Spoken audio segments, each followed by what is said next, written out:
Donc palpation des épineuses avec rotation. Donc en fait on va placer la main caudale au niveau du grand trochanter ici, au niveau de la fesse du patient.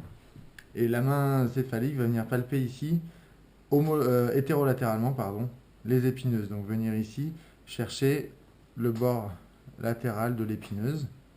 Comme ça, donc on peut les placer un doigt sur chaque épineuse, en fait, on va dire, au niveau lombaire. Voilà. Et ensuite, on va amener une légère rotation ici, tranquillement, en repoussant le bassin avec la main caudale du patient, donc alternativement comme ça.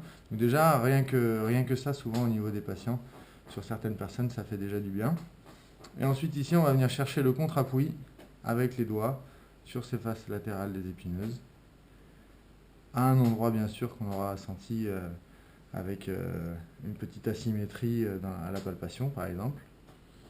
Et du coup, on va venir essayer de maintenir ici, bloquer les épineuses avec cette main-ci, tout en créant la petite rotation alternative avec l'autre main.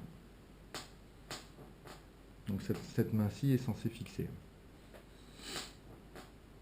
Donc à la palpation, on peut aussi essayer de saisir si on sent une épineuse plus particulièrement qui manquerait de mobilité. Par exemple, quand je crée une rotation ici, normalement il y a une première vertèbre qui va se mettre en rotation, puis une deuxième, ça va emmener le tout progressivement. Si on sent qu'il y en a plusieurs qui partent en bloc, c'est peut-être justement il y a des adhérences entre les deux, donc on va venir travailler la vertèbre, fixer la vertèbre sous-jacente pour essayer de créer justement un gain en mobilité entre les deux vertèbres. Donc ici, si on sent une épineuse qui serait moins mobile, eh bien on va venir essayer de la fixer ici avec les doigts et créer cette petite rotation.